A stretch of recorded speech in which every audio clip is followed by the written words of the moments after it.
से ये खास रिपोर्ट। स्वागत है आपका इंडिया न्यूज के खास कार्यक्रम किस्सा कुर्सिका में। किस्सा कुर्सिका में हम इस वक्त फरीदाबाद में मौजूद हैं और फरीदाबाद में तमाम पार्टियां, तमाम नेता इस वक्त चुनावी प्रचार में हैं। चुनाव का शोर इस वक्त शबाब पर है, चरम पर है, लेकिन असल में जनता बड़ी खामोश है। जनता के बीच में हम आते हैं और जनता के बीच में ही किस्सा कुर्सी में कौन कौन से किस्से इस वक्त चल रहे हैं उसका चयन भी होता है, चुनाव भी होता है और उसके बाद उस पर चर्चा भी होती है। हमारे साथ जनता भी और साथ में हमारे साथ कुछ खास मेहमान हैं अलग अलग पार्टियों से, उनको आपको से तारुफ कराता हूं। हमारे साथ विजेंद्र नेहरा हैं, बीजेपी के प्रवक्ता, टीवी चैनल पर आप इनको देखते होंगे। हमारे साथ धनखड़ साहब हैं, लंबे समय से पार्टी की सेवा कर रहे हैं, लेकिन इनकी पार्टी का क्या हाल होगा ये बताएंगे। सुमित गौड़ भी कांग्रेस के प्रवक्ता के तौर पर आप देखते हैं और इस बार टिकट के दावेदार भी थे। भाई साहब निराश हो गए? अच्छा, पार्टी के लिए अभी भी उत्साहित है। फौजदार साहब पहले बीजेपी में ही थे, शायद थे, अब लेकिन आम आदमी पार्टी के एक कर्मठ कार्यकर्ता है। इन सबसे जानेंगे कि फरीदाबाद का हाल क्या है और फरीदाबाद में सिर्फ इस सीट की बात नहीं बल्कि अगर लोकसभा के हिसाब से देखें तो क्या इस बार भी वही भागीदारी और हिस्सेदारी विधानसभा में दिखाई देगी। सबसे पहले नेहरा साहब, चूंकि सरकार में आप हैं और सब मिलकर आपसे लड़ रहे हैं, क्या स्थिति आपको दिख रही है कि फरीदाबाद में और पूरे हरियाणा के हिसाब से चुनाव क्या कह रहा है? देखिए अतुल जी, सबसे पहले तो आप बहुत वरिष्ठ पत्रकार हैं, आपका चैनल बहुत प्रतिष्ठित चैनल है और जनता के बीच में इस तरह से आके इस तरह से शो करना, इसके लिए आपको बहुत बधाई। जनता का जहाँ तक मूड है, देखिए भारतीय जनता पार्टी ने देश के अंदर भी, हरियाणा प्रदेश के अंदर भी जनता की जिस तरह से सेवा की है, ईमानदारी के साथ में, पारदर्शिता के साथ में जो हमने काम किया है, पहले हरियाणा प्रदेश के अंदर माननीय मुख्यमंत्री श्री मनोहर जी ने जो काम किया, उस काम को आगे बढ़ाया माननीय मुख्यमंत्री श्री नायब सैनी जी ने। जिस तरह से ईमानदारी से सरकारी नौकरी देने का क्रम भारतीय जनता पार्टी ने शुरू किया, ईमानदारी से ऑनलाइन ट्रांसफ़र पॉलिसी के माध्यम से हमने ट्रांसफ़र जो शुरुआत करी हरियाणा प्रदेश के अंदर, और हरियाणा की जनता का आशीर्वाद हमारे ऊपर इतना रहा है कि हरियाणा का ट्रेंड है कि हर 5 साल में यहाँ सरकार बदलती है, लेकिन दूसरी बार भी सरकार में आने का हमें जनता ने मौका दिया। तीसरी बार भी जनता का आशीर्वाद भारतीय जनता पार्टी के साथ है, क्योंकि एक तो हमारा संगठन सबसे मजबूत है। कल ही यहाँ पे माननीय गृह मंत्री श्री अमित शाह जी की रैली हुई है, उसमें बड़ी भारी संख्या में लोगों ने आशीर्वाद दिया आके। तो मैं निश्चित रूप से कह सकता हूँ कि यहाँ फरीदाबाद की जो जिले की बात करूँ तो 6 की 6 सीट, लोकसभा की बात करूँ तो 9 की 9 सीट, और पूरे हरियाणा के संदर्भ की अगर बात करूं तो लगभग 62 से ज़्यादा सीटें लेकर के भारतीय जनता पार्टी तीसरी बार जनता जनार्दन के आशीर्वाद से सरकार बनाएगी। ये जो 62 वाला आपने एक नया नारा दिया है। सुबह जब मैं यहाँ पर पहुंचा तो मोहनलाल बड़ौली साहब और मूलचंद शर्मा, उन दोनों लोगों से मेरी बातचीत हुई, मैं उनका भी इंटरव्यू किया और वो 62 का जिक्र वहीं से शुरू हुआ। अभी थोड़ी देर पहले विपुल गोयल से भी बात हुई, उनका भी इंटरव्यू के दौरान उन्होंने भी ये 62 का, कल देर रात आप लोग की बैठक हुई है, 62 का कॉन्सेप्ट क्या है? देखिए, माननीय गृह मंत्री श्री अमित शाह जी ने फरीदाबाद में जो पार्टी के जो वरिष्ठ नेता हैं, हमारे चुनावों के जो प्रभारी हैं, हमारे माननीय प्रदेश अध्यक्ष हैं, उन सब के साथ में एक बैठक करी और बैठक करने के बाद में जो पार्टी का इंटरनल सर्वे होता है, पार्टी की जो रिपोर्ट होती हैं, बहुत सारी रिपोर्ट होती हैं, मैं सबका खुलासा तो यहाँ नहीं कर सकता, लेकिन अतुल जी, एक जो निष्कर्ष जनता की राय से निकल के आया है वो ये है कि इस बार भारतीय जनता पार्टी के लगभग 62 से अधिक सीटें लेकर के तीसरी बार हरियाणा प्रदेश के अंदर जनता के आशीर्वाद से हमारी सरकार बनेगी, क्योंकि हमारा नेतृत्व बहुत मजबूत है, ईमानदार नीतियाँ हैं हमारी केंद्र से लेकर प्रदेश तक, और मजबूत संगठन हमारे पास में है, जनता का आशीर्वाद भी। और हरियाणा का ट्रेंड है कि देश में जिसकी सरकार होती है, हरियाणा प्रदेश में उसी की सरकार बनती है। तीसरी बार में एनडीए की सरकार, भाजपा की सरकार केंद्र में मोदी जी के नेतृत्व में बनी है। इसी तरह से मनोहर जी के नेतृत्व में हमारी पहली बार यहाँ सरकार बनेगी। जो विपक्ष में कांग्रेस पार्टी है, ना तो अभी तक मुख्यमंत्री का चेहरा वो लोग तय कर पाए हैं, ना 15 साल से कोई संगठन उनके पास में है। कुमारी सैलजा, भूपेंद्र सिंह हुड्डा जी, सुरजेवाला जी, धड़ों में कांग्रेस पार्टी बटी हुई है।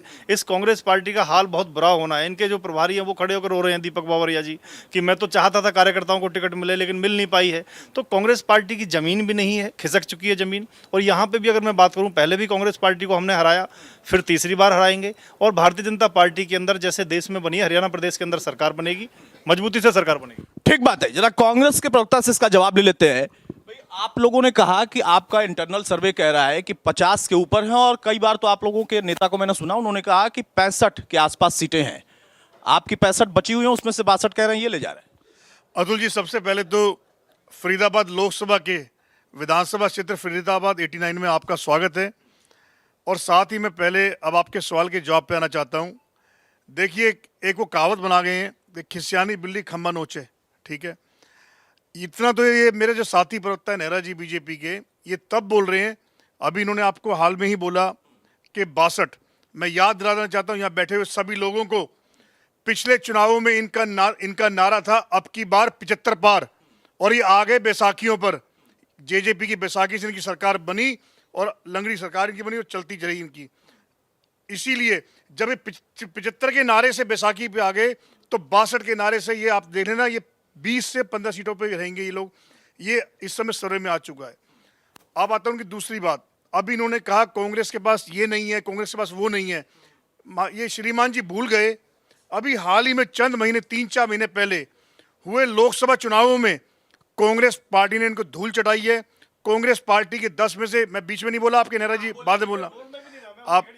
उंगली अच्छी, आपकी उंगली अच्छी है, लेकिन अब थोड़ा बोलने दें। आप देखिए हमारे 10 में से 0 एमपी थे कांग्रेस के 2019 में। 2024 में लोकसभा चुनाव आया, 10 में से 5 में रिकॉर्ड तौर पे कांग्रेस पार्टी के प्रत्याशी लोकसभा चुनाव जीते, और जिन 5 में हमारे हैं उनमें से भी 4 में टक्कर दी है, बिल्कुल नेक टू नेक फाइट दी है। तीसरी बात, अब इन्होंने कहा रैली की बात।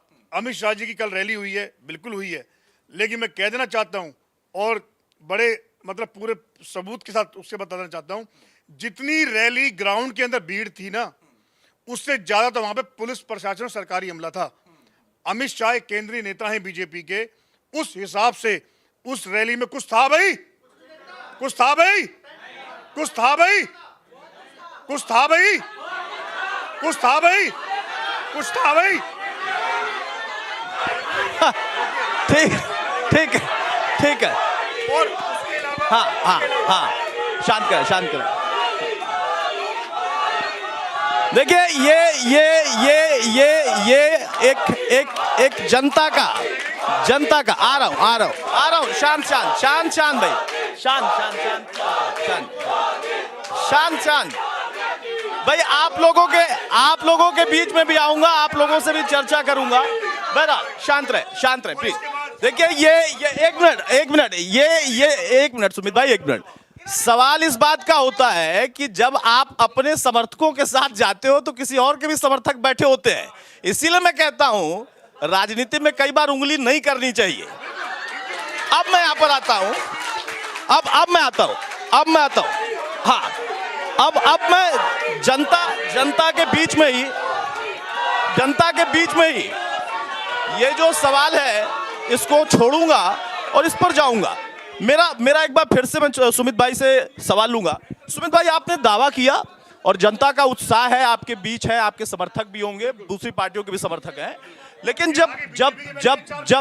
जब प्रश्न होता है कि आपने एक आंकड़ा दिया और उस आंकड़े के आधार पर आप अपनी रणनीति बना रहे हैं, आज आपने बड़ी दिलचस्प तरीके से 7 वादों के साथ अपना मैनिफेस्टो जारी कर दिया है, बहुत महत्वपूर्ण है।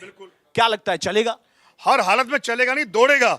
और देखिए मैं आपको एक बात स्पष्ट कर देना चाहता हूं, और एक बात थी आपने पहली शुरुआत करी थी के विकास के नाम पे यही बीजेपी सरकार, इन्हीं के नुमाइंदे, इन्हीं के मंत्री, इन्हीं के विधायक, इन्हीं के पार्षद, जो कई हजार करोड़ रुपए स्मार्ट सिटी के नाम पे अप्रूव हुआ, पास हुआ, कहां लगा कहां गया किसी को पता नहीं।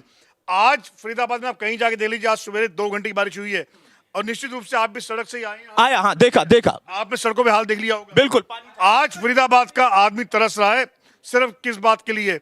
इन बीजेपी को कोस कोस के गालियां दे रहा है। निश्चित रूप से देखिए, झूठ तो मेरे पे बोला जाएगा नहीं। अगर आप बीजेपी के किसी नेता से बोलोगे, वो बोलेगा जी 9 में से 9 विधायक, वो दावा सब करते। हम सच बोलते हैं। हमारे नेताओं ने भी बोला 50 से 60 सीट आएंगी, हम 62 तो बोल ही नहीं रहे, ना इनकी तरफ 75 बोल रहे।